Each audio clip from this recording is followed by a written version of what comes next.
Good evening, everybody. Hey, thank you. Oh. So, and then there were three. Then there were three. Yeah, the less successful Genesis follow-up album, but although it did end up being three. But there you go. Oh, you perhaps don't want to mention that to Liz. Yeah, no. Let's not mention bands tonight. For goodness' sake, we are still living down Kissgate here. So I know. Anyway, welcome to. I frankly couldn't believe what I was hearing. I was shocked. Rather unsurprisingly, I did have the door knocked down at 3 o'clock in the morning with a group of people outside with pitchforks. Was it Kiss's lawyers? Yes, it was. What do you mean? Yes. Yeah. Perhaps not do that again and then double down on it at the end of a broadcast. I don't know. Or pick a band that's not quite as litigious. Nickelback. Travis. I like Travis. What? Well, thank you for watching tonight, everybody. Good night. Yeah, see ya. Hey, but this is just a view from Formaldehyde Corner. I got your shade, Mock. I saw the shade you were throwing. Port sherry and formaldehyde. True, though, isn't it?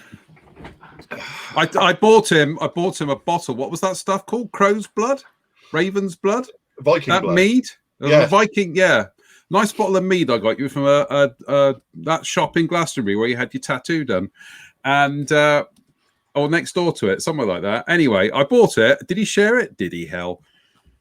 Anyway, I'm not even remotely surprised. Very nice. Very nice. I've been there with biscuits. Remember? Well, that's not even going down the biscuit in fairness, Mr. Pollard, you said help yourself to us, yeah. And you were just shocked that we helped ourselves. Yeah, to explain. This was Cosford back in 2017. Spencer went. He said, "I'm going walkabout now. There are some biscuits here. Help yourself." Well, Drew and I helped ourselves. He comes back. He says, "Where are all the biscuits gone?" Well, you said, "Help yourself." So we helped ourselves. We helped ourselves. Did I not reimburse you with more biscuits a while later? A long while later? No, it was a short while later. It was at least a year. So, yeah, anything under 2 years is a short while these days. Yeah, exactly. Yeah. Well, I now know what help yourself means in Mock and Manton world. Yes, so you're going to be more specific next time. Help yourself to one. Right, there we go. There's your mistake. Right. Hello, everybody. Welcome to our midweek blizzard. Yes, we've got some a couple of models to talk about tonight, and then we have a quiz. And so, Lordy, what? No, so shall we? Before we kick off tonight, shall we talk about what we have been working on? And let's start off with Mr. P. I believe you finished a model. I have finally finished the Chieftain. It is all done and dusted, as you can see there. It's finished. It's yes. My version of the 1975 Tamiya Chieftain. I really enjoyed this one, actually. It sort of stalled for a while. I worked on it. I've sort of worked on it on and off for about 3 months, I think. And I kind of stalled over it and didn't really know what to do with it. And then I got a bit more impetus last week and decided to kind of finish it off. But this is part and parcel of the top 5 Tamiya kits that we've been sort of discussing on and off through the summer now. This is the 4th of the 5 that I've built, and unlike the others, I've taken this a step further than I have with the others. So this is a whole raft of my normal techniques that I would use in terms of weathering to get a finish that's much busier than the models that I've been building in the preceding few months. I really like this kit, actually. It's in no way accurate. It's not an accurate replica of a particular vehicle. It's not even an accurate replica of a particular mark. The Tamiya kit is a bit of a hybrid of various versions. So if you want to build an accurate Chieftain kit, this one could be built into an accurate model, but you'd need an awful lot of additional work, parts, aftermarket, that kind of thing. I have heard that it's actually based on a Mark II, of which there were only about 12 or 13 ever made.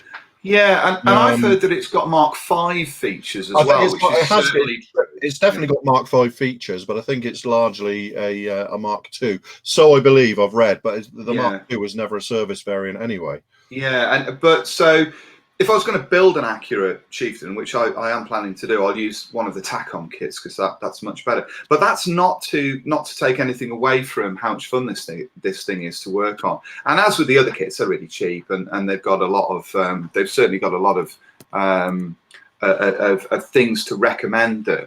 I know a lot of people have built this kit as well. Mike Williams built one earlier on in the summer. I've built it multiple times over the years. I think it's an absolutely brilliant model. It's a real for such a big vehicle. It's a real palate cleanser.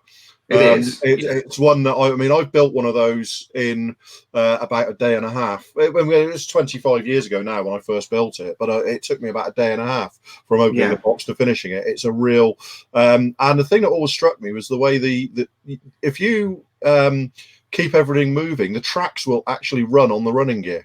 They will, absolutely, yeah. And it's one of the few armor models I've ever built where that actually is not actually supposed to be a function of the kit per se, but it works.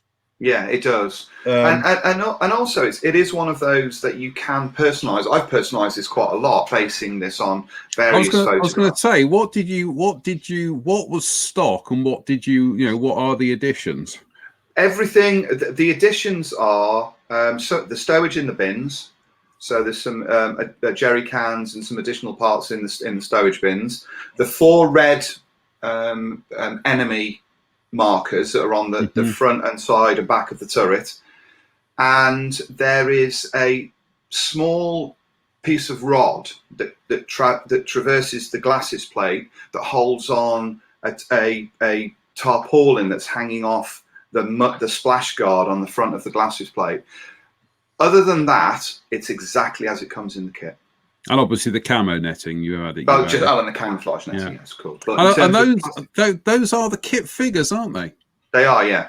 They come up really well, don't they? Yeah, the commander figure is the nicest of the 3. The guy that's leaning on the hatch, he's a very strange looking fellow. But the figures. The figures certainly make it. And I kept on looking at the commander figure, and he reminded me of somebody, and I can't think who it is right now. It'll come to me. He looks like somebody famous. But overall, I really loved it when it's finished. And now that it is finished, I'm happy to carry on with this and do a diorama. But it is very different from the rest of the series. It is very different. I have to say that in spite of you saying the guy in the loader's hatch looks a bit odd, it's a beautiful pose. Yes, it's a really nice, like relaxed. It almost looks like a 3D scanned pose, doesn't it? It's really. Anatomically speaking, that's a really nice pose. And interestingly as well, on his left arm, the underside of his left arm, bearing in mind this is a figure from 1975, there's an indent that makes his arm sit on one of the latches on the top of the hatch. So that you position him in exactly the right place. And a lot of figures normally from that sort of period, they sort of fit where they sit really. But this one is actually inside this part of his arm. It's like a rectangular indent that fits on the top of the hatch. They are really nice figures, and I think if I was to build this model again with those figures, I'd probably replace the heads with other heads to sort of make them give them a bit of variety. But overall, I really like them. I think this is. I liked how I could push this one. John and I have talked about the Panther. I still can't think of much to do with the Panther at the moment, so I'm sort of leaving that alone. But I think you're going to do the same thing with the Panther that I've done with this one in terms of finish and try and sort of push it as far as you can go. I'm going to throw every single idea that I can think of. You must remind me, actually, I must send a message to Andy reminding him to pick me up for Panther tomorrow. I'm going to throw every idea I can at it, not money, ideas. And that's the thing I like about these projects is that kind of like, I mean, you wouldn't want to throw money at that old Tamiya Panther because it's just, well, it is what it is. And that's one of the things I looked at. I've been sort of looking at it and everything. Apart from the fact it's missing a set of road wheels as well. So, open sponsors, the whole sort of shooting match. So I'm going to go the other way, I think, and I'm going to do it as an absolutely stock legacy build, and I'm going to do it like that. It does make me wonder, though, with having Drew on here as well, that whether or not you could have as much fun with the aircraft range from the sort of the legacy part of this. No.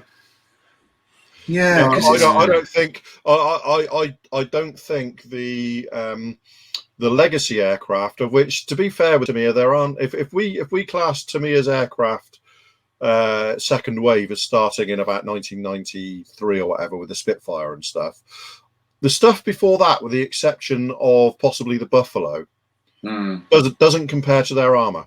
No, and I think it almost feels like a different company. I don't think you can have anywhere near as much fun with their legacy aircraft. I mean, to be blunt, I will build that Chieftain in a heartbeat. I have no desire to ever see that Harrier or Sea Harrier cross my bench. And I think to some extent, and they're roughly from the same time. Yeah, which is slightly disturbing because I've got both of those to make. But with aircraft, there is a bit more kind of leeway with how you interpret the external details in terms of panel lines. With tanks, there isn't. They are just a collection of kind of like boxes and squares and angular shapes. And that's it. And I think in that respect, some of the Tamiya tanks from the same era as some of their early aircraft don't date as badly. No, because they are. Yes, yeah, and that's it is kind of. I mean, there are. I guess there are exceptions to that. I mean, we've talked about me doing the A10 and the F15. Which are both on my kind of radar, literally almost.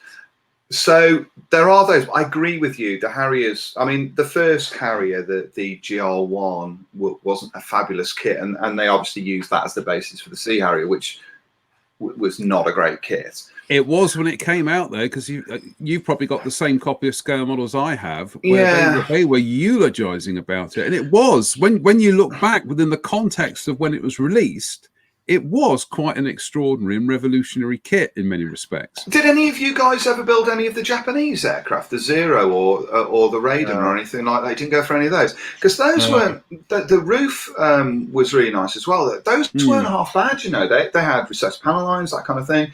They were okay, but I think that's going to be an interesting challenge because that will be something that I'll focus on at some point. But I agree with you. I think, we've all built a lot of these Tamiya 35th scale military miniatures kits, and it's a fun diversion. But I agree with Drew. When you don't take more than a day or a day and a half to put this thing together. It's an absolute flyer, really. Now, I have to point out that we're constantly investing in this show, and this evening I have invested in yet another bit of kit, which I think is going to improve these broadcasts no end. Oh, here we go. And it is. Oh dear! It's the bell. You see, this will come in handy for the quiz, I can tell you. Give him half an hour, Drew, and me and you will be finding a new home for that bell. Right, so this is why I bought it. And there'll be an end involved. There will. Let's move on. Drew. I just want to interject briefly here to say, Ivan, we fell upon your biscuits like a pack of ravening wolves. Yes. That's just to clarify, did anyone get any of the biscuits? Yeah, we got all the biscuits. Yes. I'm sure there are photographs of crummy shirts to prove that particular fact. Right, Drew, yeah. What have you been working on? Well, you've already spoiled it by showing that. Yes, I have. Yeah. Well, it's because you were too busy talking about biscuits, for goodness' sake. But there's always room for biscuit talk here. There is always room for biscuits. Yes, the Model Spit Mirage 3 EA/EBR. which is even better than the previous 3E that I built last year, or I'd say last year, about 4 months ago, actually. It's fantastic. It's just, it feels like it should be, by its breakdown, it should be quite a tricky build, and it just isn't. It's just going together really, really nicely in the way that models of it tend to these days. I've got to do a little bit of research because I want to actually do one of the Rio Galagos aircraft in '82 with the yellow ID marks on it. Yeah, but I'm not actually sure yet if they were well painted, if you know what I mean, or if they were scratched and worn and all that kind of stuff on the yellow. So I'm hoping, I was going to drop Jose a message to see if he can give me any help. I've got a couple of books on the Falkland stroke Malvinas, as they call it, and it's not really being any help. It's showing some pictures because most of the aircraft used in the Falklands are actually the Daggers, which was the Mirage, the EA, which is the fighter variant. They deployed a couple to Port Stanley Airfield, I believe, for a while, but then took them home. But they didn't really play any role in the conflict as such. They did have marks. They were painted with ID marks, but they didn't actually play much of a role in the conflict itself. So I need to do a bit of research to find out, because I want it to look, I want it to look good. I want it to look sort of prototypical as far as possible. But as a model, I mean, the only thing I'm doing is I'm using my own printed Matramagic and R530 missiles, simply because I've got the design here. I made the design, and I can't be bothered to build the ones in the kit because it's got separate fins and all that sort of stuff. But other than that, everything that's going on the kit will be from the box. And it's one of those. They are expensive. There's no two ways about it. You know, that was, I think, about £33 that model, and it's a 72nd scale Mirage, which is a small aeroplane, really small single engine aeroplane. So you pays your money and takes your choice, ultimately. But I've got no complaints. It's not a kit I would buy for the stash because of its expense. It's a kit I will buy to build. I was watching your video that you did of some of the construction, and you know, without, it's not a case that you were rushing it, but you were rattling through it because it just looked to be really straightforward. It's one of those. With Models Fit, because it's all designed in CAD and it's cut on NC machines and stuff like that, as long as you deburr the edges, it's sort of like the one holdover that gives it away as perhaps being a little bit still from its limited run roots is the fact that you have to clean up and deburr stuff. But once you do that, it all fits pretty amazingly nicely. You've got this sort of 8 or 9 part cockpit tub that goes together with the nose wheel bay. And it's actually quite fiddly to get it all together. But once it gets it all together, you think, oh, I'm going to have to leave that to dry now and then spend, you know, however long sanding everything to fit in between the fuselage halves. It just drops into place and the fuselage half clip together. It's just, you know, it's really, really nicely engineered and executed. And it reinforces my feeling, you know, my positive feelings about Models of it these days. Well, we may be coming back to Models of it a bit later on in the program, but I sense we will be. I sense we will be.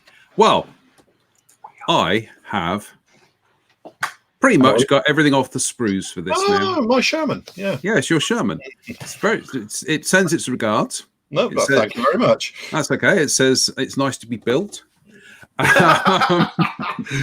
Oh, dear. Ooh, burn. But... If I had Mike, absolutely, yeah. Good job. The images are off at the moment. It has to be said, I'm saving it for when the images are turned back on. Trust me.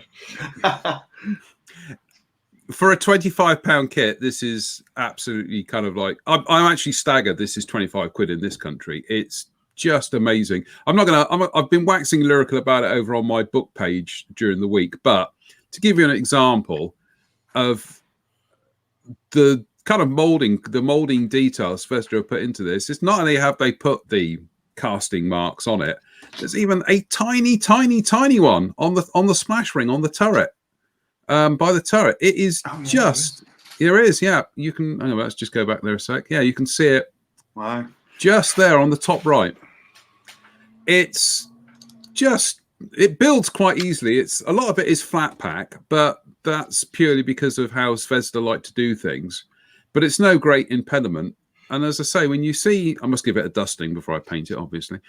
When you see just the detail in it, it is a remarkable kit for £25. Absolutely staggering, and quite a rapid build. I mean, certainly compared to that Italy Jeep ambulance, it has been a rapid build. Not a fault of the kit, that was just modeler induced. But I am really, really enjoying this one. And in fact, we're just getting to the stage now where, I will give it a dusting off, and I probably won't even prime it. Well, I will prime it, but I'll just go straight with a can of Tamiya spray of olive drab. Just do that. Use that as the primer.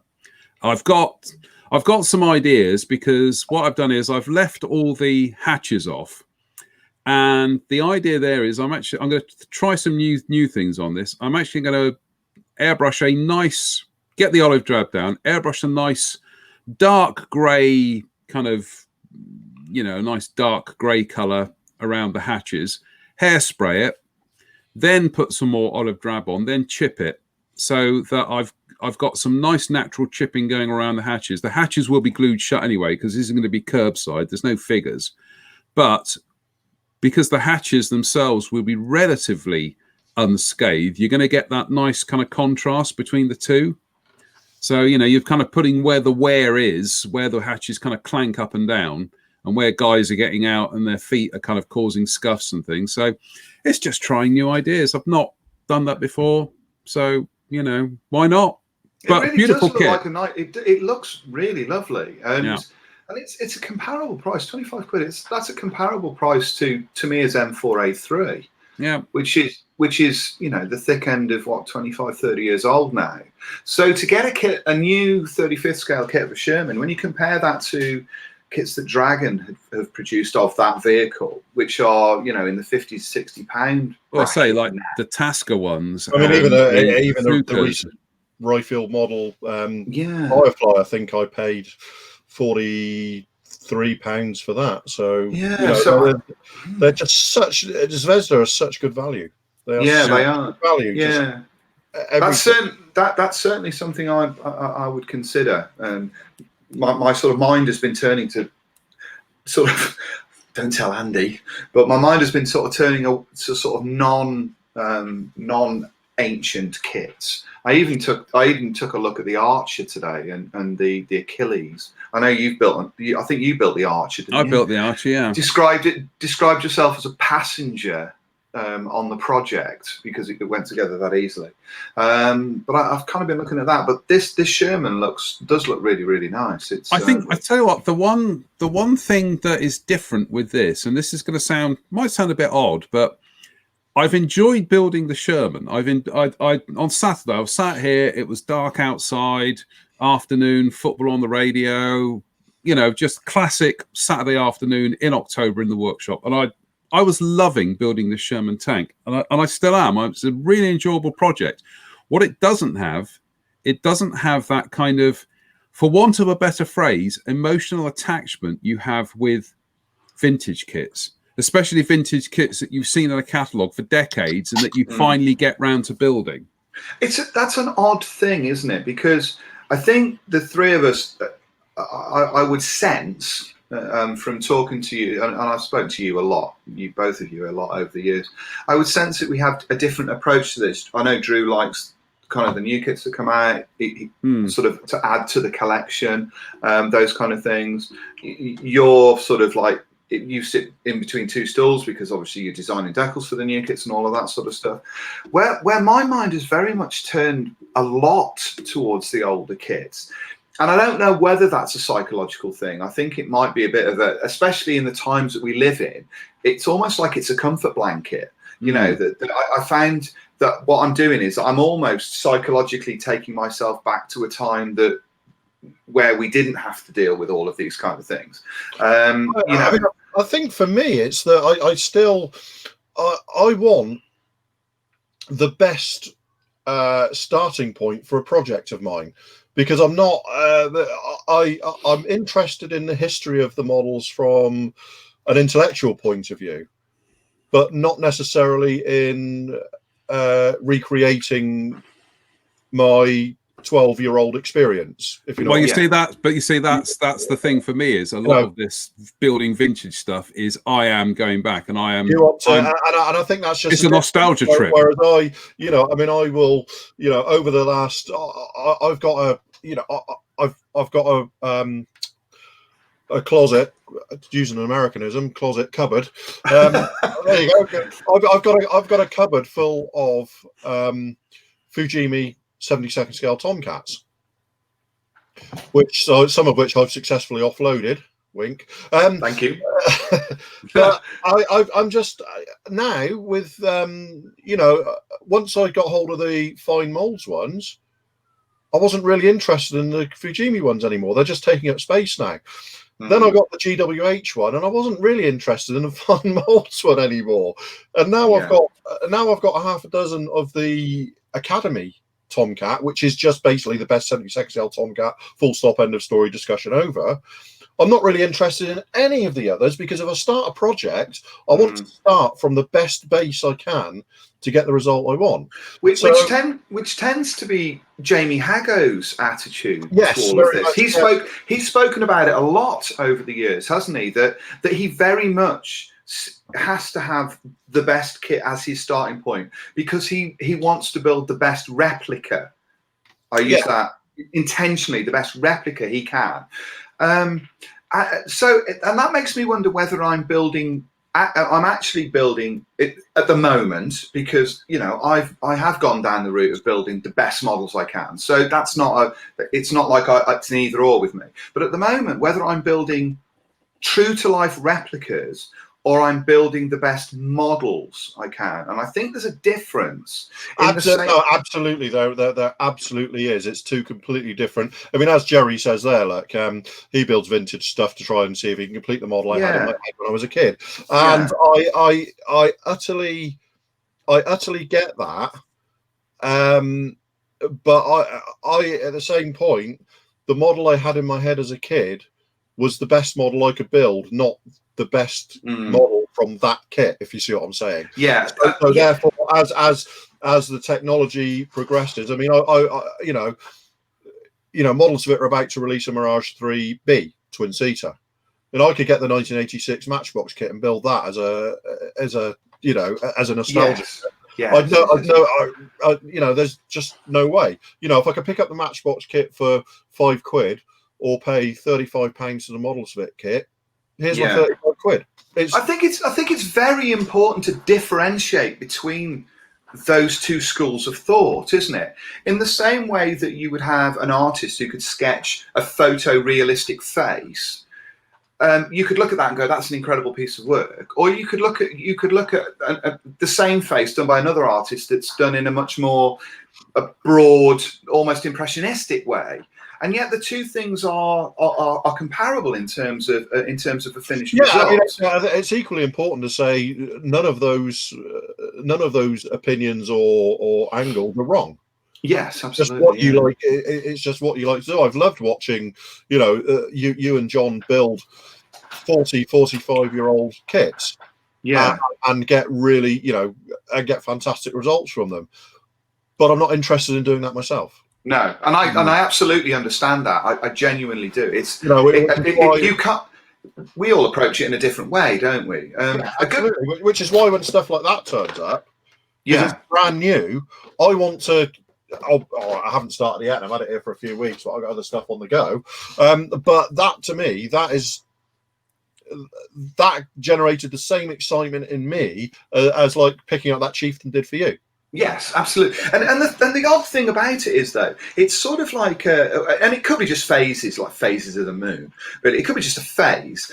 But now I'm looking at like the new stuff and thinking, "Oh, that looks cool. I could build that and everything." And then there's a bit of my head that goes, "Yeah, but if you spend your time building that new kit, you can't build one of the older kits that you've already allocated certain space in your head for." I mean, I think there's another problem there, Spence. And I mean, forgive me if I'm wrong, but you've spent years not only editing a magazine, but being a significant part of the contributions to the builds in that magazine. So you've been forced to build new stuff. Yes, it's like building newly released kits for you is your day job. Well, yeah, and it got to the point where I was averaging something like 25 new kit builds each year. For the almost 20 years that I was editing, and so as you're constantly doing those, all of the ones that you sort of would like to do get packed in. But this kind of came up a few weeks ago. A good friend of mine was clearing out his collection, and I went to meet him, and he said, "Oh, you can have some of my older kits." And I said, "Well, you can't sort of give me." He said, "No, they're going to go in storage anyway. If you want them, come down." So anyway, we got together, and I came away with some extraordinary kits, including 2 Hasegawa 32nd scale F16As. Wow! What, the original? The original, yeah, a 32nd scale OA4M, which is the high tech one, which is like hen's teeth. The TA4J. The 32nd scale one. Same thing. That is like hen's teeth. That was right. 32nd scale Hellcat, which I think we've talked about doing a Hellcat project. 32nd scale Hellcat Hasegawa one. I came away with one of the. Do you remember the? I don't know if it's a Nito or a Bandai 20th scale Cessna 172. Yeah. Yes. Yeah. Big thing. Now I went up in the loft to look for something for the Chieftain. I think I needed some. I don't know what I needed, something up there. And they're piled up waiting for me to go. And I was looking at those F-16s thinking, oh man, look at that red-white scheme. And I kind of, and I know. And the thing is, up in the loft is a Tamiya 32nd scale F-16C.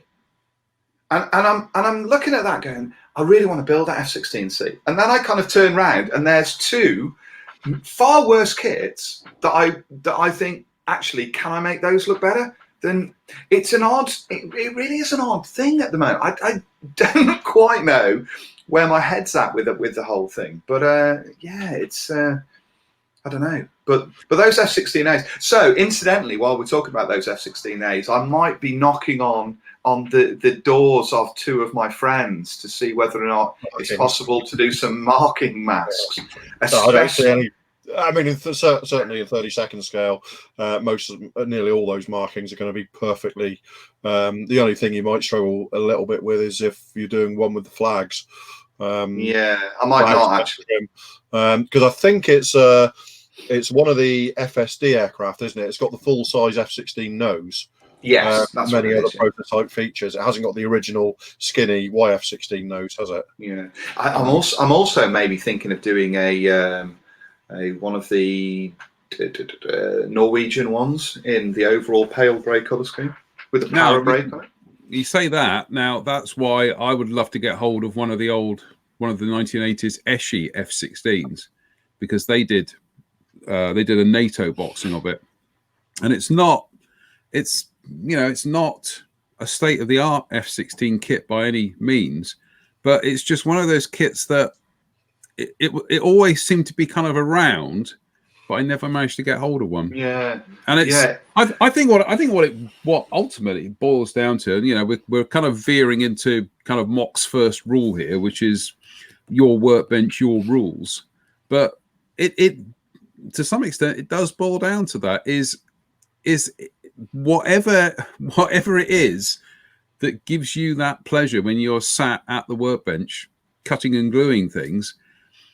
And we've seen this happen before, where people have been building things and somebody chimes in and say, "Oh, I'm building that. You should go out and buy this, and you should buy this, and blah blah blah blah blah." And it's like, are you enjoying building it? Well, if you're enjoying building it, then all the necessary prerequisites for that model have been met.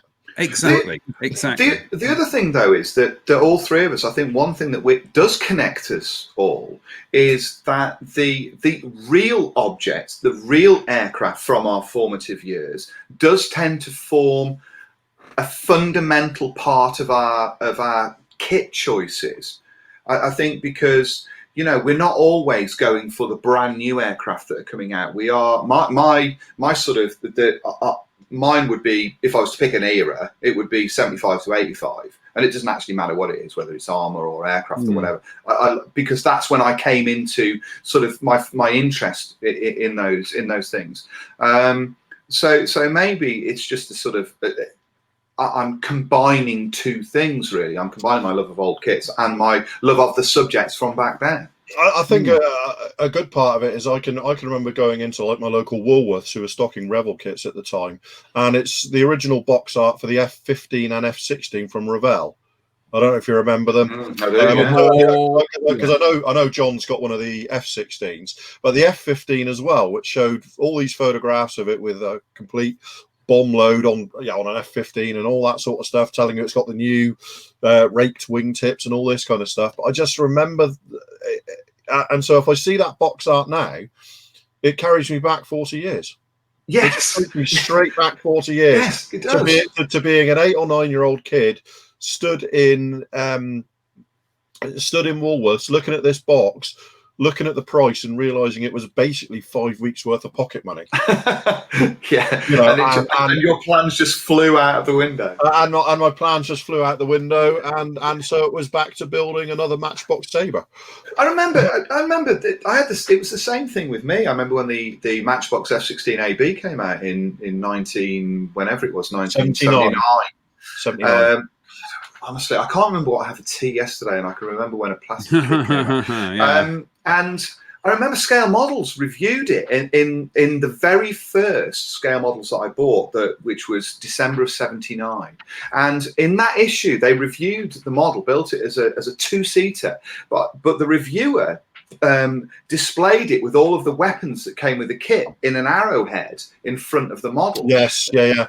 And see, that F16 for me, it's got a really, really specific memory, the Matchbox F16, because I can remember there was one shop near me that stocked Matchbox kits, and I was walking home from swimming one Sunday, 9 years old. The shop was shut, and I looked through the window and I saw, is that an F16? I didn't realize, because I didn't buy any magazines at that point. I was 9 years old. So stuff that turned up just turned up new, and it was new and exciting. And I could only see it by looking through the window like that and thinking, that looks like an F16 they've done. And I can remember rushing in the next day to see it, to look at the box, and it was the first time I'd ever seen the twin seat F16. Yes. It was my first view ever of the twin seat F16 was the Matchbox box art, because it had the two taking off, didn't it? Yes, it did. Yeah. They had the two. I'm sure John's looking for an image right now. Yeah, but the two-seater is the one that's the centre point of the box as well, isn't it? That's the thing. And that was the first time I'd ever seen the twin seat F16. And again, it would be months before I could actually afford to get the kit. But it's again specific memories. And I actually built it that way as well. I remember getting a piece of cardboard, actual cardboard, not mount board or anything expensive like that. A piece of cardboard, and actually laying the weapons out as they were in the photograph. Yeah, it had absolutely oodles of very poorly reproduced weapons. Yes, blobs. I can remember when we finally did get one. We sort of because I think my brother and I both got one at roughly the same time and built them. And as a 9-year-old, I loaded up with every weapon I could get on there, following the instructions. I wasn't like sticking things over wings and stuff like that, like idiots do with TSR2s. You're not a monster, are you? No, I'm not a monster. But I can remember showing it to my dad, being really proud of it. And Dad was an armourer in the Fleet Air Arm bombhead, and he went, "He'd never get off the deck with all that on." And we're like, yeah, well done, look, it's in the instructions. Yeah, I'll never get off the deck. Of course, he's completely right. It never flew like that. Just When did you ever see an F-16 with a multiple ejector rack on the mid pylon with 6 bombs on it? Yeah, that would look so cool, though. Although the ground clearance probably would. There you go. Well, clearly the pair of them are struggling to get off the ground. I mean, they are absolutely kind of, more thrust. No, we're not going to make it. And add those weird square pylon, weird square tanks as well, didn't it? Those inboard tanks. Yes, indeed. Square sort of cross section. Yeah, they were kind of rectangular, weren't they? In cross section. Yeah, I mean, in retrospect, it wasn't a great model when it was released. So, it was a terrible kit. When it was released, it was a terrible kit. And it remains so. So perhaps you can explain to me then why I have 2 of them that I've bought within the last 3 or 4 years. Because nostalgia ain't what it used to be, but it's... I bought one when I was in the States in a bag. I think I mentioned this a couple of weeks ago about this guy who'd been caught up in the flood, Katrina, and he wanted to sell one of these. I paid $2 or something for it. And then when we went to Avon a couple of years ago, when it was 135,000 degrees in the hall, if you remember, and I bought a boxed one that was immaculate. I think that might have been the same show that I annoyed John by buying something else that he wanted. I can't remember now, but it was probably another Matchbox kit that I mean, when you think of that model and the fact that the Revell F16A was probably released over a year earlier. Yeah, at least. And at least, yeah. I mean, the Revell one will be late 77, early 78, I would think. And it's just the Matchbox one is, however much nostalgia we have for Matchbox, it is a horrific model. It is. Yeah, but I think they were aiming at two different kind of markets there, though. I think Matchbox was just build it for bedtime, whereas the Revell one, I mean, you can see here from the box art, I mean, a staggering amount of bits and pieces to go into that kit, including an engine and a trolley and a tractor. Yeah. And a tow bar and figures and a ladder, and it's it's apples and oranges. It really is. But that thing, that's still a very, very nice kit for its age. A very, very nice model. It would have been, that thing would have been, 6 times the price of the Matchbox kit at the time. Which leads me on to something else. Something that you kind of mentioned about the sort of kit prices back then. We talk about kits being expensive now. One of the ones that keeps getting mentioned, and we've mentioned it a few times on this show, is the Monogram B52 when it first came out, and how expensive that was when it was first released into this country. I was doing some research a couple of days ago, and I came across a report on the B52 and how it had been reintroduced back into the UK market at the end of the 70s. And the reviewer at the time notes that the kit was half the price. They'd halved it because it was so expensive. Yeah, when it then came back out. When the B36 was released, that and the B52 were $9.95 each. Yeah. That's just that's 1980. That's not. I mean, it is 40 years ago, but in terms of our modelling lives, it doesn't feel that long ago. But I was just going to say, incidentally, I'm hopefully, depending on what the weather's like tomorrow, I'm hoping to actually pop over to the Frew Model Centre, because I haven't been there for nearly the best part of a year now. But I was chatting to them, and they're expecting to get the Fine Molds F4 EJ Phantoms in and the Tomcats, and they said that it's going to be retail price of around 33 quid, 34 quid. They're looking at great. I find that out now when I pre-ordered a couple from 1999.co.jp earlier today. But I'll certainly. Well, hang about, because Fine Molds are adding. Which means I'm going to get slaughtered for. I bet you I get hit for import fees. Yeah, but did you see Fine Molds are adding more? We'll probably talk about it on Sunday. I think it is actually time. Say A gets to use it now. I think it is actually time. We did talk about something that was announced this week, although it had been previously announced, but a bit more meat and potatoes on this one. I think Drew. You want to tell us what it is? Well, it's ModelSphere. They'd announced this a couple of years ago, but this week we finally saw some CAD and them saying they finally completed the CAD and were moving forward with the Mirage G8 variable geometry aircraft from the early 70s. Now, this is a collaborative venture with Bassin Maquette, I believe would be a rough pronunciation. Same as the initial Mirage 4000 was, and some of their other Mirage kits. And this is basically a large variable geometry Mirage from the early 70s, and as you can see, what an absolute glorious, isn't it? Tell me that is just the absolutely most beautiful. There will now be an intermission where everybody goes, oh. And do you know, I was thinking earlier today. I mean, the French for many years have never bought a heavy fighter, and until the advent of the Rafale. The last twin-engine fighter I can think of in French service was the Meteor. They just don't. they've never bought, in the same way that the Super Mirage 4000 was a scale up of the Mirage 2000 in many ways, and the French have said, yeah, no thanks, we're fine with the Mirage 2000. We'll have a small aeroplane, and it's fine. There was a Mirage F2 which was like a 50% larger Mirage F1 with 2 engines. And the French have said, "No, we're all right. We're good with the Mirage F1."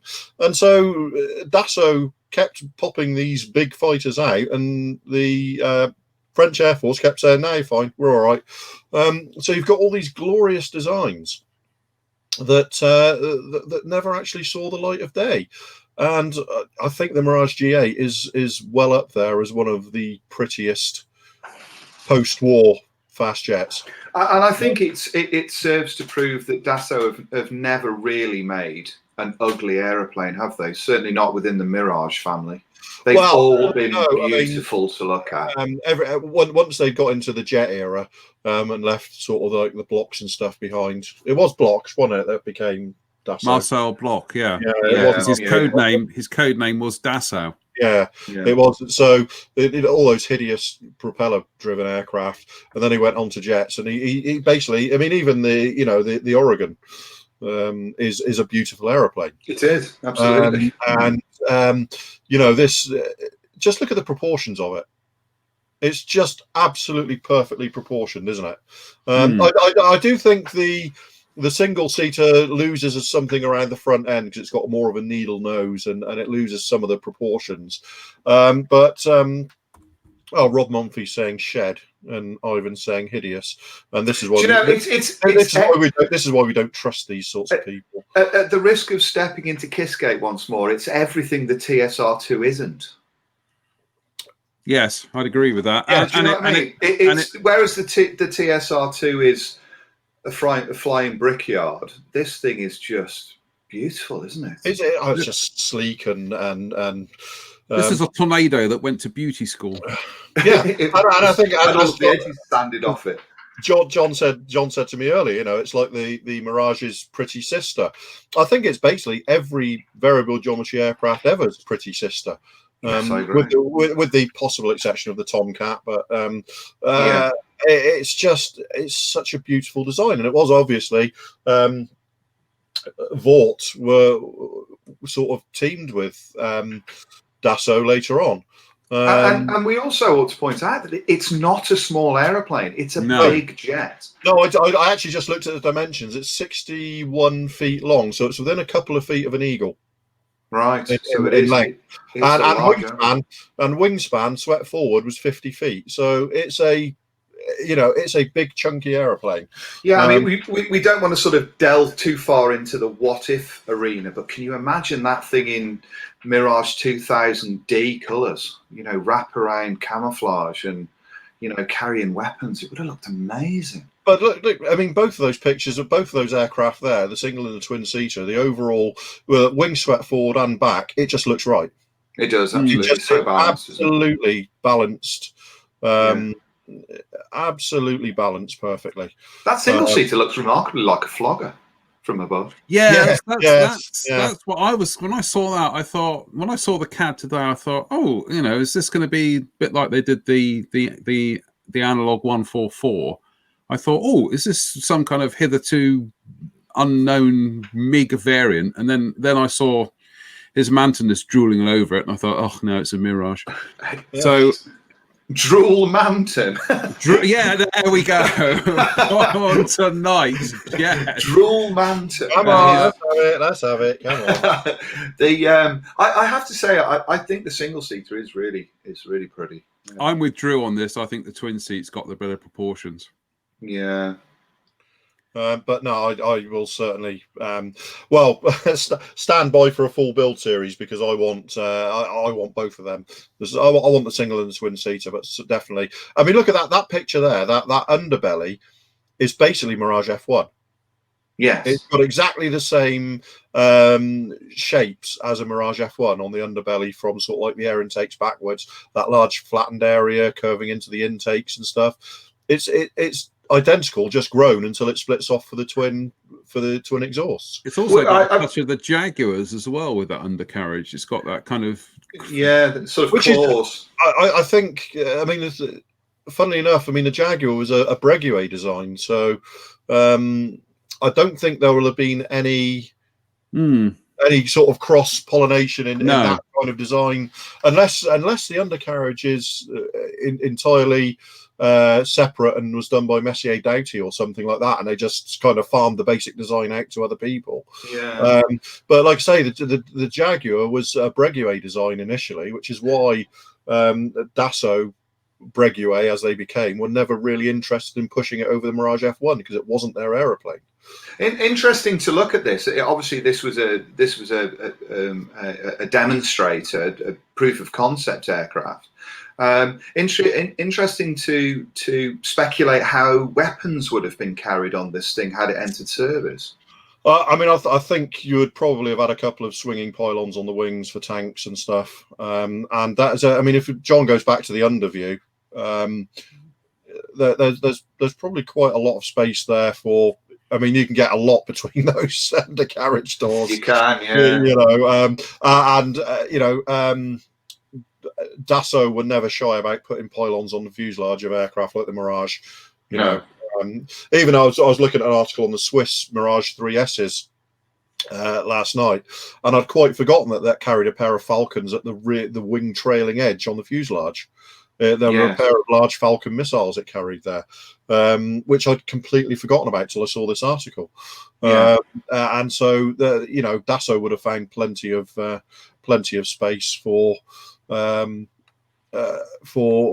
stores, and I presume it would have had a cannon at some point. Potentially an internal bay, maybe. There's certainly the space there between those intakes and leading back to the engine, isn't there? That entire centre section is very almost TSR2-ish. Yeah, indeed. Well, Ian made the point there. He said, let's go back to the comments. Ian said, "Do not think it is a TSR2 aircraft with swing wings." No. Next question. As much as I grew up loving the TSR2, in the last 10 years, I've sort of had an epiphany over the aircraft, and I think scrapping it was probably the right thing. I'm bored with it. I'm bored of all the dashing and to do with it. Yeah, and that's the problem, is that it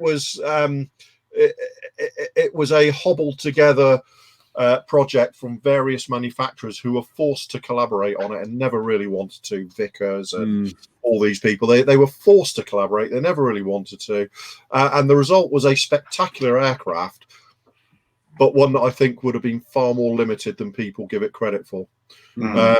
I think it would have been, as a sub-strategic strike aircraft, and by strike I mean the definition of strike, nuclear weapons delivery, it would have probably been great.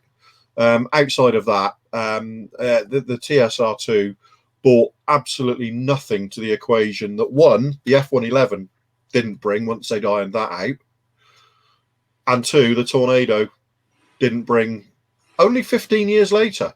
It's difficult, we kind of lose sight of the fact that the TSR2 flew in 1965 and the Tornado entered service in 1980. Yeah. There's not a great deal of time between those. When you think back 15 years ago, it's not long ago. No. And I mean, I kind of think going through looking back on it, I mean, I must profess a bias in that I've always loved the F111, but I even think the F111K was a better purchasing decision than the TSR2. Wow, this is nothing short of controversial tonight. This is putting Kistgate into the shade. This is. No, the thing is, it's a conversation I've had many times with people over the years, and I think that it's like a lot of things to do with aviation in this country. It's become almost an open wound, really. And it's the same. And it's the same with Canada and the Avro Arrow. That was an absolutely spectacular performer, but would have been very, very limited. In terms of its actual application. It would have guarded sort of like the distant early warning line for 20 years and then faded into obscurity. But almost by cancelling it, they made it a legend. Yes, absolutely, and I mean, the world's been littered with these things, hasn't it? With projects that coulda, shoulda, woulda. YF-23. YF-23, Northrop's YF-17 is an even more spectacular example. If politics hadn't have got in the way, that thing could have been a really impressive performer. I mean, I kind of think in terms of the YF-17, that you can be slightly mollified by what happened in that, although the US Air Force said no. It went on. The US Navy said, "Well, we want it," and it went on to become the Hornet. Which, again, disclosure. I love the Hornet. There's an awful lot of Northrop employees that probably still haven't got over the political manoeuvring that meant that they ended up with an aircraft they couldn't sell that was their design. Yeah, I mean, that ended up with McDonnell Douglas on the tail. I mean, sadly, that's just the way it goes in these kinds of projects. Northrop didn't have the expertise to turn that into a carrier aircraft. No. McDonnell Douglas specialised in carrier aircraft, so they had to find a partner. Yeah. To Northrop's credit, and I've always maintained that Northrop have been a repeated victim of a conspiracy against them. By any standards, the resulting aircraft was a world beater. Absolutely, yeah. So the YF-17 would have been tiny and small and very, very nimble, and would have, but its growth capability was really shown by the fact it became the Hornet. Yeah. And then went on to become the Super Hornet, but that's another. And do we think, we were discussing this before the show, but do we think that in the scheme of things, we might end up seeing a YF-17 from Models Fit? I don't think it's beyond the realms of possibility, because they certainly seem to be covering a lot of prototype stuff, and there's a lot of, obviously it's a lot of French stuff at the moment, which I don't have a problem with. But I would really like to see Models Fit carry on down this route of certainly with their current technologies. Doing prototypes, and as we discussed, yes, I would like to see a YF-17. It staggers me when we've seen a mainstream X-29 and we've seen a mainstream F-20 in 2 scales from 3 different companies that we haven't seen a YF-17 appear. Which when you think about it, 17 is such an important stepping stone. And it's also that kind of, it nestles in with the obviously with the story of the F-18. So you can imagine people who, F-18 builders will want a YF-17 because that's the. I say, Mr. Reeves is saying, and the YF-17 would have had even less range than the Hornet. Yeah, but still more than the F-16, Mike. and by all accounts, it was a far better aeroplane. I think they were partially. As I understand it, there were problems with stiffness and rigidity around the tail mounts, which led to it not having the roll rate it should have, and that. But Northrop had plans to solve these problems, but it's kind of like, can you really knock the F-16 success either? No, of course not. Again, it's you're talking about.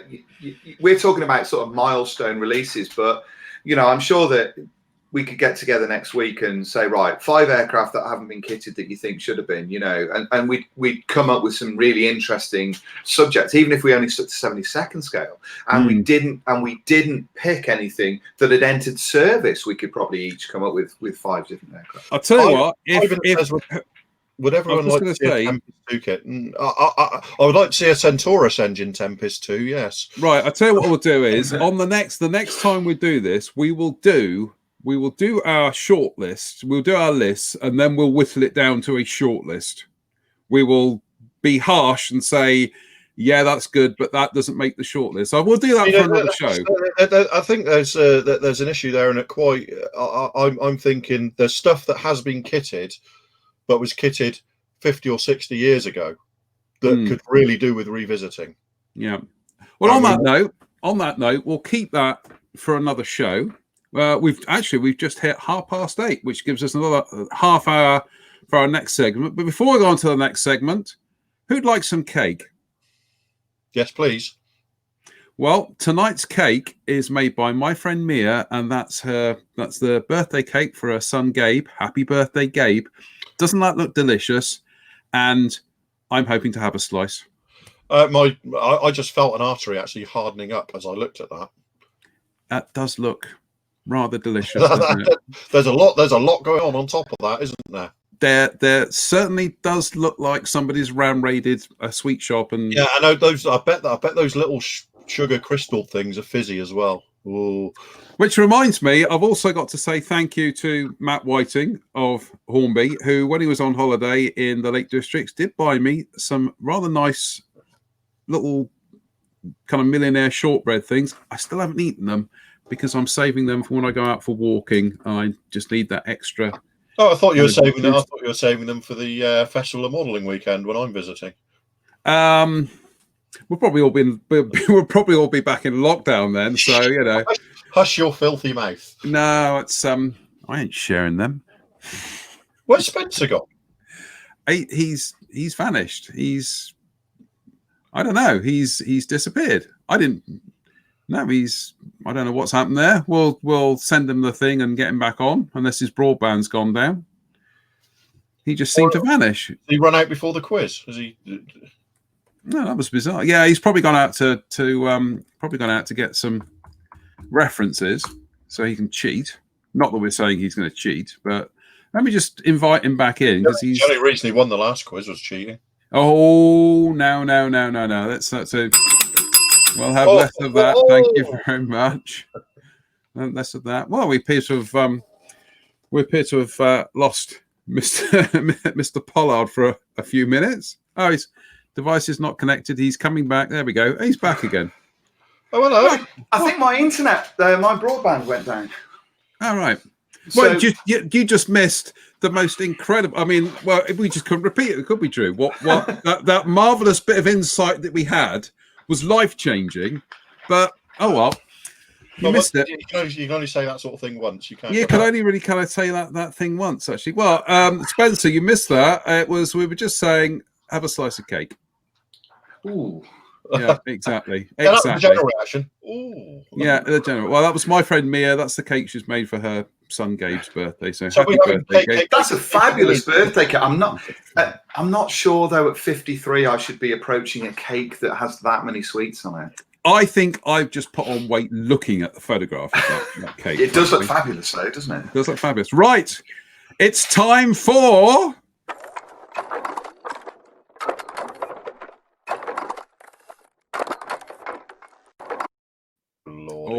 Oh yes, tonight. Oh yes. Tonight will separate the men from the boys. It will also separate the friendships from friends because we have an absolute stinker of a quiz tonight. And tonight's quiz, I'm just searching for a coin actually. Tonight's quiz is the Matchbox Challenge. It's Name That Matchbox Box. By the way, there's absolutely no prize for anybody guessing what my backdrop was tonight. Yes, there won't be. No, I know what it is. But yeah, we'll come to the end. Come to that at the end when we have our little digression into films as usual. So, who wants to call? Heads, Drew. You can get to call this time. Heads or tails? Tails. Oh, tails it is. So, okie dokie. 12 each. Oh, I need a pen and I need to keep a score. 12. Because I couldn't. I kept thinking, what do I get rid of? I can't. So I just 12 each. So 12 each. So 2 points for a correct answer. 1 point for a bonus answer. If you don't get it, or if you get it wrong, it's handed over to the other person. So Drew, on a system, no googling, and no googling, obviously. So Drew, we'll kick off. Name that box up. Bowfighter. You're saying Bowfighter? Yeah. Last answer? Yeah. He's right, It is the Matchbox Bowfighter. Look at that. Isn't that glorious? Isn't that just a box of lovely? Okay, so that's 2 points. 2 points to Mr. Manson there. Mr. Pollard, name that Matchbox kit. Name that Matchbox kit. Oh no, then I'm gonna go for the Brewster Buffalo. Brewster Buffalo. Yep. Yeah. That your final answer? Yeah. Don't want to change it? No. Yeah. Yes. Quite right. Quite right. Yeah, the clue was the zero, because you were doing a mental Rolodex of what would have had a zero. Yeah, what would have had a zero in the Matchbox range? So, okay, then Drew, name this Matchbox kit. I want to. Is that? Is that the M40? The quad gun. Is it the? I'm trying to remember the quad 50 caliber thingy. The M2, is it, or?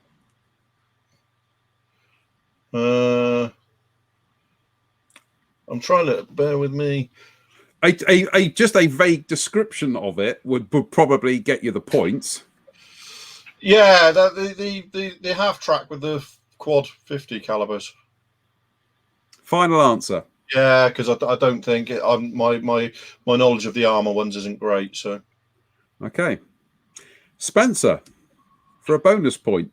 I'm gonna go for the Chaffee. Final answer. Yes. Yeah. Correct. It is the Chaffee. I was hoping to get the T-34, because in the T-34 there's a Japanese soldier. We don't know why. My first thought was I nearly said T-34.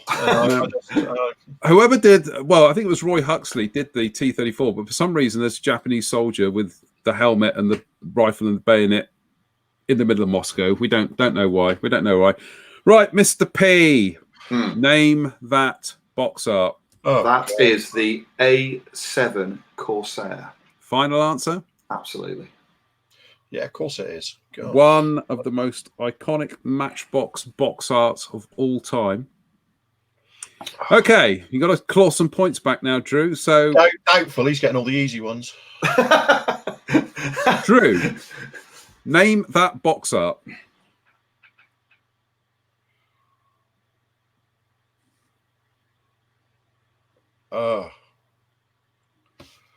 I'm trying to.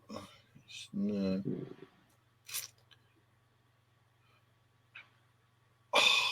No, it's not. So I feel the pressure of time, and so that's an FW190. No, I am going to say Thunderbolt, but I don't think it is. That's my final answer. Yeah, because it's final answer. Thunderbolt. Okay. Over to you, Spence. I'm torn. I think it might be the B25 Mitchell. B25 Mitchell. Yeah. Final answer. Yeah. No, not. You are both incorrect. Drew, you are going to kick yourself. You ready? Yeah, go on. Oh no. Oh my Lord. Oh wow. I was thinking it was going to have to be an aircraft. How embarrassing. Oh my Lord, I don't believe that.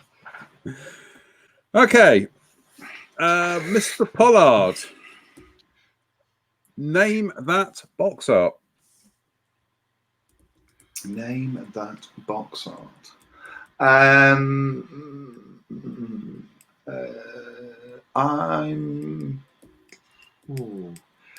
going to say that's the 250 Hanomag. Final answer. Yeah. Drew. He's right, you know. Nice. Which incidentally was repainted to remove that.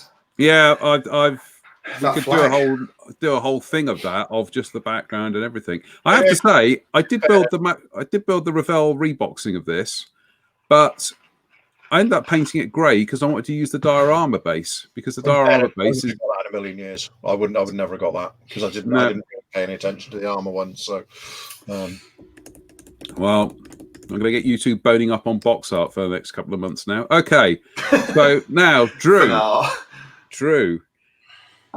here we go. Name that box art.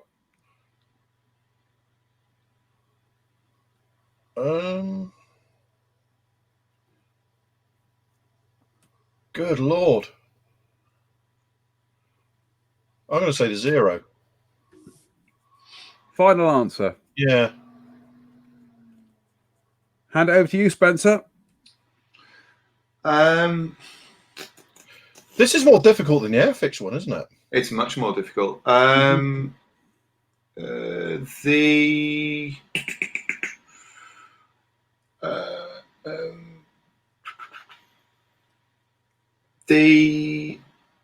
A20. A20. Final answer. Yeah. Drew, you were actually within the right theatre of operations. Oh. Yes. This is really difficult. It is. Right. Mr. Pollard, for 2 points, name that box art. Blimey.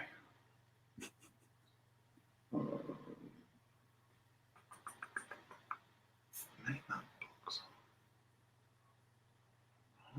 art.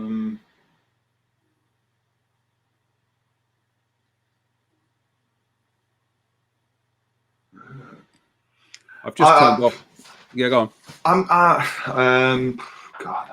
God alone knows. The LRDG and Jeep. Final answer. Yeah. Over to you, Drew.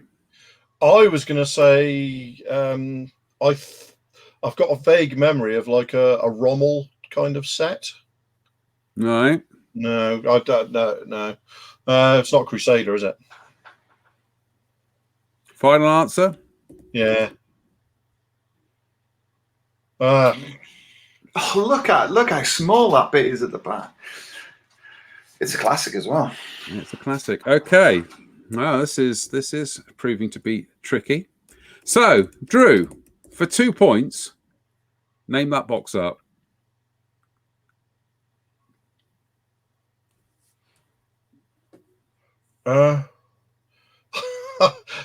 I'm going to say Zero.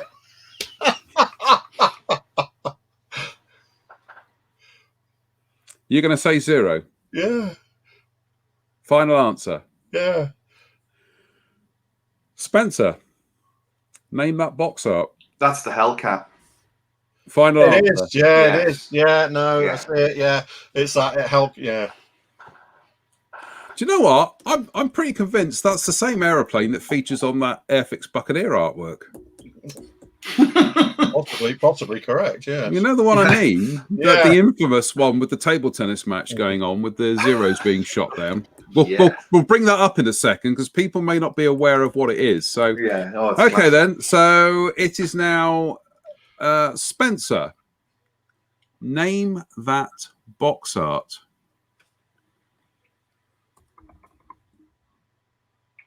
Name that. What could that be?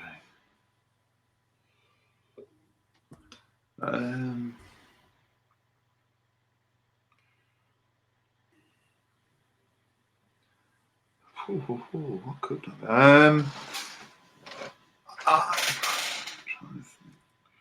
I'm going to go for the Firefly. Final answer. Yeah. Drew, name that box art.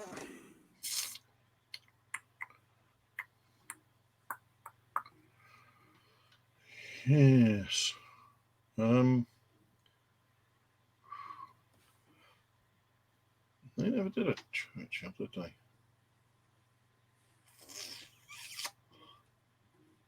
Is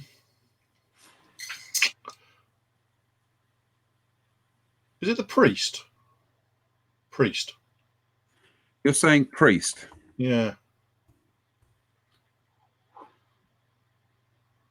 The answer is there we go. Yak Panther.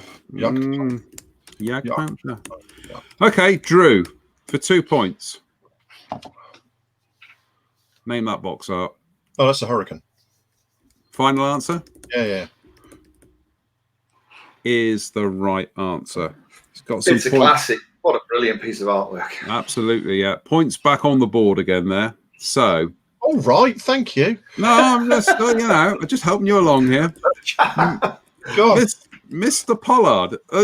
There's no accusations here about, I'm getting all the difficult ones. So, Mr. Pollard, name that box art. That's the Junkers 188. Final answer? Absolutely. You sure? Yeah. Yeah, of course it is. Of course it is. That is just brilliant. Just that angle is just absolutely stunning. It really is. Just everything on that. The light. I love it. It's a terrible kit, but it's a beautiful piece of artwork. Okay, Mr. M. Here's yours. Name that box art. Oh, that's a P40. You sure? Well, that's what I'm going with. Final answer. Yep.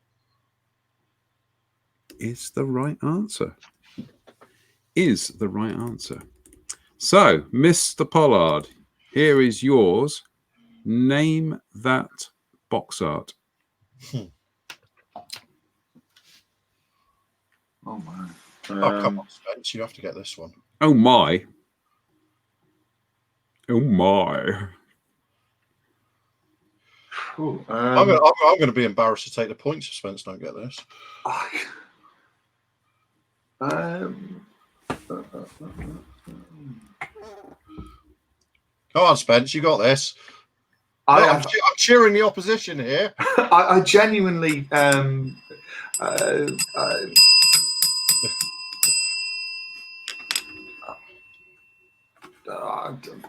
Mosquito. There you go. He drags it out of his head. Okay, Drew. I just want somebody to reflect on the sportsmanship there. Yeah, absolutely. Yeah. Drew, for 2 points. You need to play catch up here now. For 2 points. Thanks, John. Yeah, that's all right. Not helping. That's no pressure. No pressure, but the humiliation is starting to kind of rack up here. Name that box art. Yeah. Wow.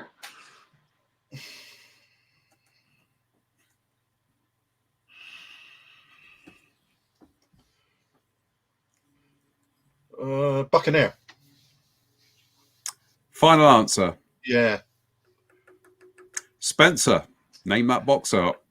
Good Lord. I'm trying to think how that would go.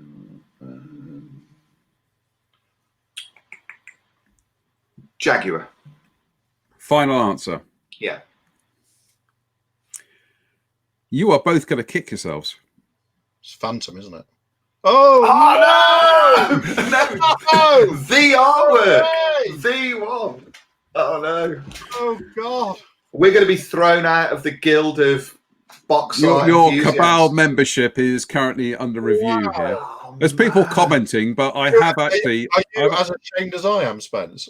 I'm literally not going to be able to show my face on this channel ever again. I have to say, in our defence, literally any portion of the aircraft shown in that would have given it away. Wow. So, I thought that sky is almost as iconic as the aeroplane. But no, you look at the Buccaneer box art and it's... Yeah. Okay, then, Mr. Pollard, let's move on. Mr. Pollard, name that Matchbox kit. Oh, no, is it? I'm going to go for the priest. Are you now? Right. Final answer. Yeah. Yeah. Yeah, of course it's the priest. Of course it's the priest. So, Drew, Name that box art. Oh, that's Skyhawk. You sure? Yeah, gotcha. You positive? Yeah, no, John, yes. Of course it is.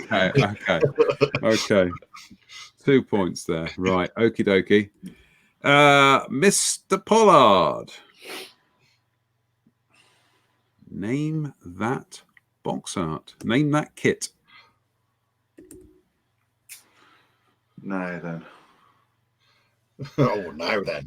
Now then. Oh.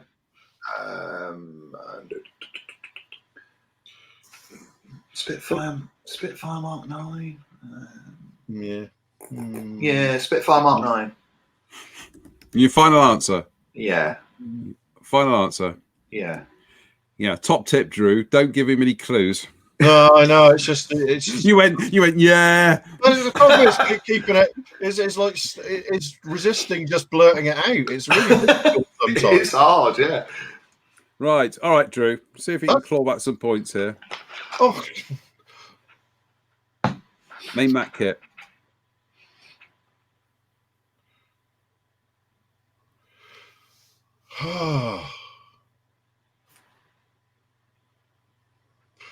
That's surprisingly difficult, and it shouldn't. Oh, that's a Strike Master. Final answer. Yeah, Strike Master is the right answer. It was at this point I was going to go, of course it is. Well, Mr. Pollard, name that kit. Oh, that's the Sherman Firefly. Final answer. Absolutely. You sure? Yes. Yeah, of course it is. Of course it is. Okie dokie. We're down to the last few now. The last few. So, Mr. Manton, name that box art. That's the Thunderbolt, isn't it? Sure, that's the Thunderbolt. Yeah, Thunderbolt. Final answer? Yeah. Well, honour is restored there, because if you hadn't got that one, you would have been super embarrassed. Seeing as that was the first Matchbox. Incidentally, the first model I ever built all on my own. There you go. There you go. There you go. Mr. Pollard, name that box art.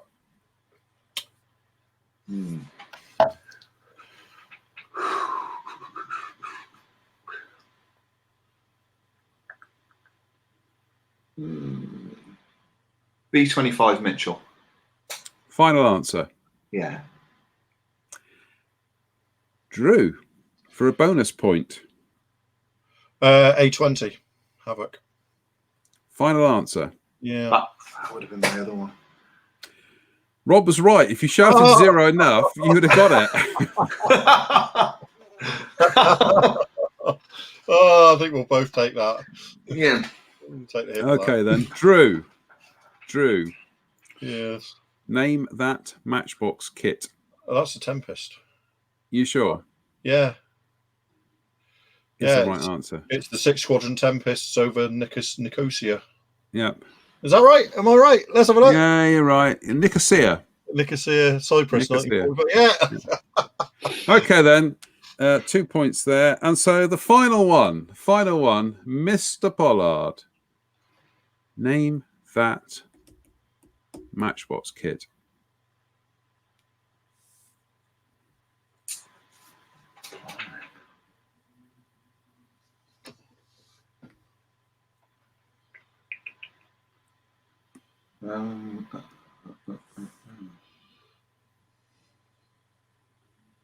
I have genuinely no idea. What would have been that colour? I've genuinely got no idea.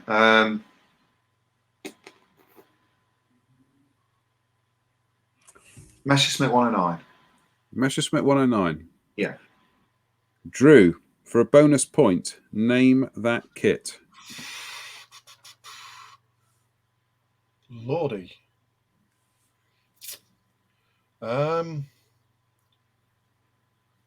That's really difficult, isn't it? That's impossible. That's really hard.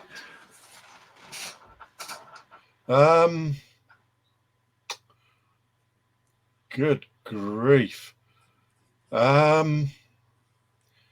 So I'm trying to think of stuff that had that coloured bloody background, and I'm not convinced it's not a tiny little portion of the. Do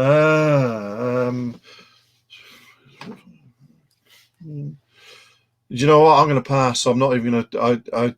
I know I'm going to kick myself. You are both going to kick yourselves when I reveal that it is. Ah. I would have thought the guide wires and the propeller were. Well, the thing was, that looked like window, like stuff across a window. Wasn't that fun? Say something, Spencer. Is his screen frozen? I think he's frozen. All right. So here are the scores. Are Mr. Manton, you scored 14 points. Oh, he has frozen. He's gone again. So now I'm afraid Spencer won that 19 points to 14.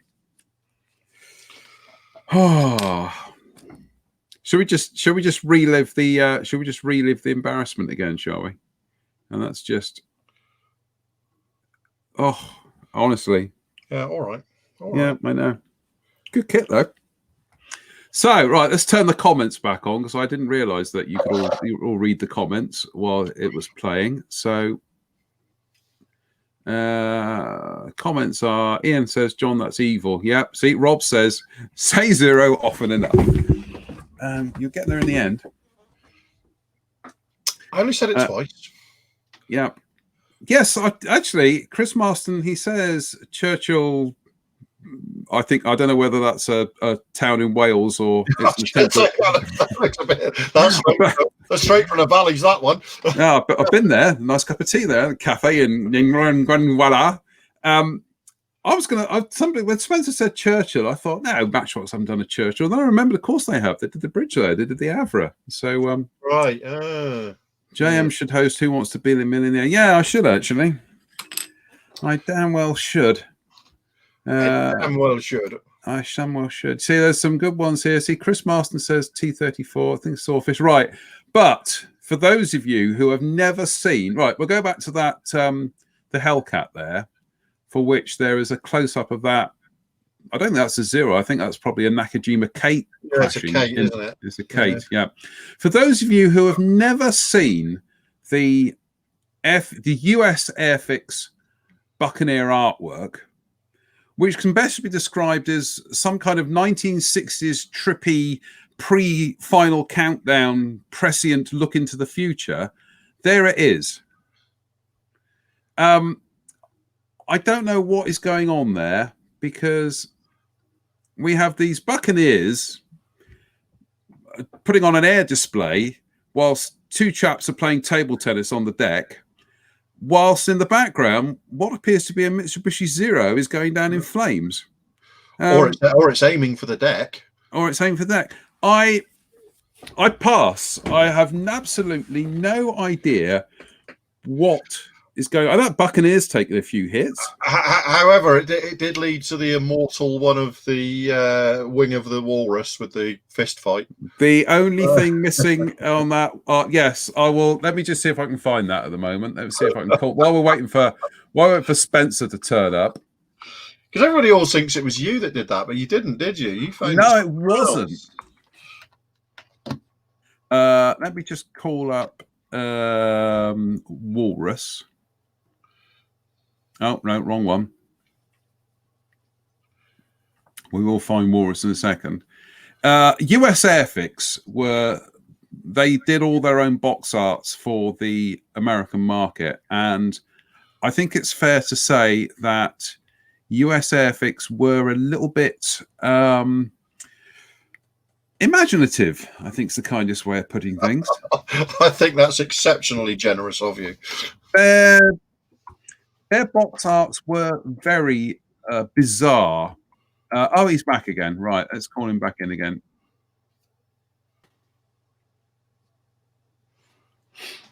He's back. Are you having connection problems? Yeah, I think it's not internal. I think it's the network. I think it keeps sort of dropping in and out. So you won again. Can we move on now, please?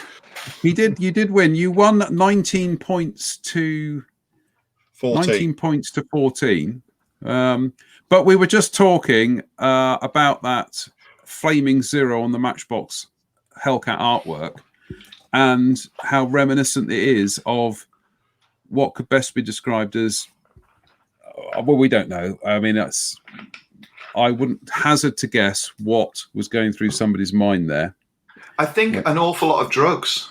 Yeah, prodigious amounts of LSD, I would assume. But the thing is that Frog had some artwork done by Joe Catula for the American market, and it was very similar. Again, it was very kind of bright, kind of vibrant, trippy backgrounds. Some of Joe Catula's stuff honestly looking like the skies in Flash Gordon. They're just these really kind of impressionistic, strange kind of worlds. But I'm just trying to call up. I've just done the Walrus, so let me just see. Let me just save that and bring that up a second. Let's do Walrus. There we go.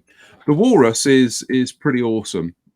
I did once comment that about the only thing missing on the Walrus artwork was somebody punching a Nazi on the wing, at which point somebody actually photoshopped from the Raiders of the Lost Ark poster somebody punching a Nazi on the wing. But this is the US Airfix Walrus box art. I mean, that is that's awesome. It's dramatic, isn't it? It's so terrible. It's brilliant. We could almost do a gallery of these US Airfix box arts because they are just utterly nuts. But yes, just gaudy. They're very kind of pulpy. And I think that was a market they were aiming for. Yeah, I think it's not. It looks hideous to us, but you can make the argument it was a stroke of marketing genius for them. It's the kit equivalent, box art equivalent of Commando comic. Yes, I was going to say it's very much pulp. It's almost as if they got people who did pulp novel covers, kind of like those kind of really kind of like cheapo, slightly kind of wouldn't show it to the vicar kind of detective paperbacks. To quote Tony Hancock, books like Lady Don't Fall Backwards, things like that. Who needs Roy Cross and Coit Shigeru when you've got, I was going to say, that's it. Yeah, that's all you need. Well, there we go. We'll have another quiz at some stage, but that's pretty much. Briefly, Douglas Hunter, you were dead right.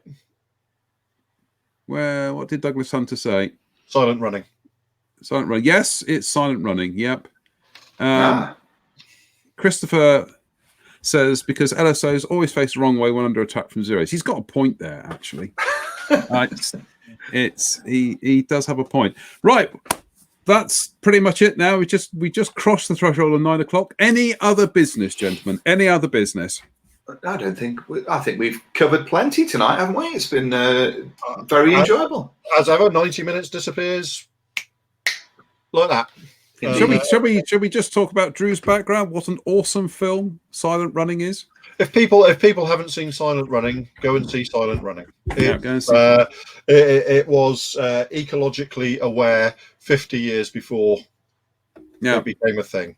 A brilliant film that I remember watching as a kid and just being massively upset by it because it's just like it's optimistic, but it's not. No, if you see what I mean. And interestingly, the three robots were all crewed by Vietnam veterans. By bilateral amputee. Yeah. Vietnam veterans. Yeah, no, it is an utterly brilliant film. I actually slightly deficient here, and not only do I not have it on Blu-ray, I don't even have it on DVD. So I do need to.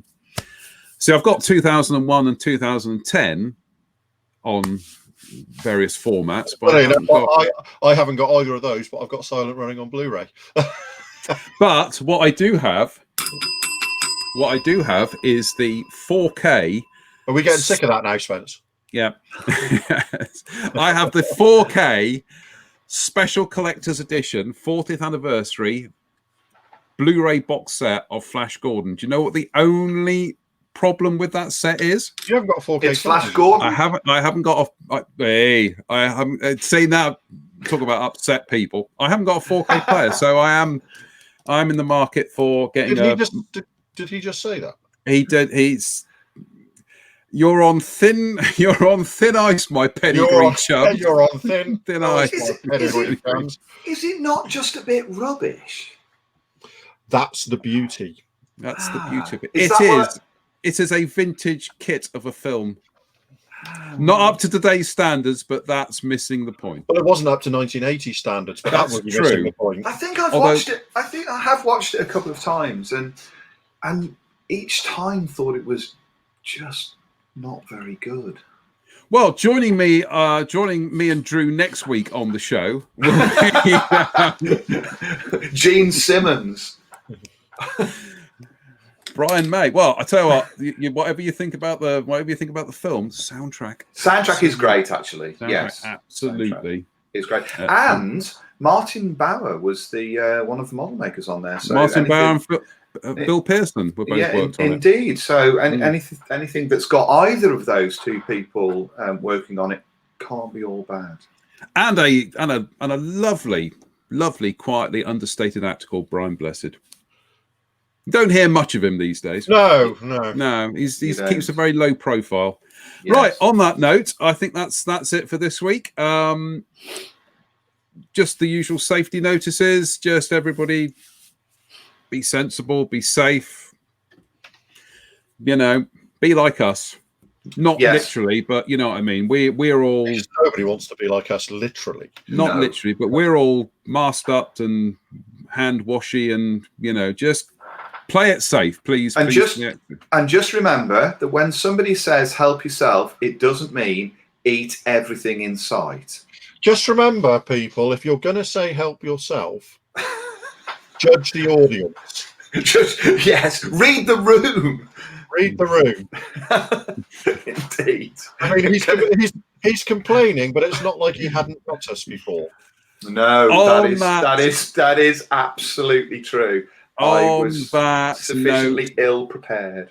I am just going to say thank you, Drew, for coming along tonight. It has been a pleasure, and I hope you can come back next week for another one if you're free next week. Week after, I'm on late. Week after, okay then. Thank you, Mr. P. We will be back on Sunday with our rundown of the week's modelling news, highlighting things. I like on the Sunday ones.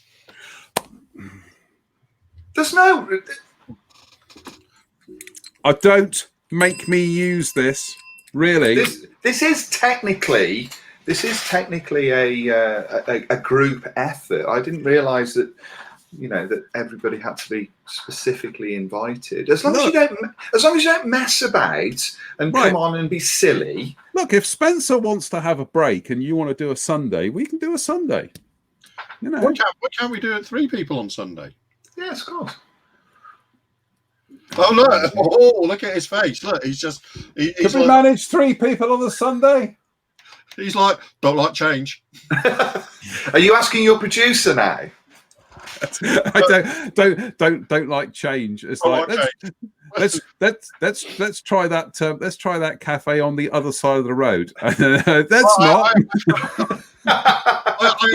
expected the screen to just go blank as he just kind of went. On the next social, we will probably discuss some of the Rock to Telford lowlights down the years. Of which that cafe is one of them. On that note, I'm just going to say thank you to both of you for turning up tonight. It's been an absolute blast. Cheers, thank you to everybody who's been watching. You have been very patient, and we thank you for your custom. And we'll be back Sunday. So in the meantime, stay out of trouble, everybody, and bye for now.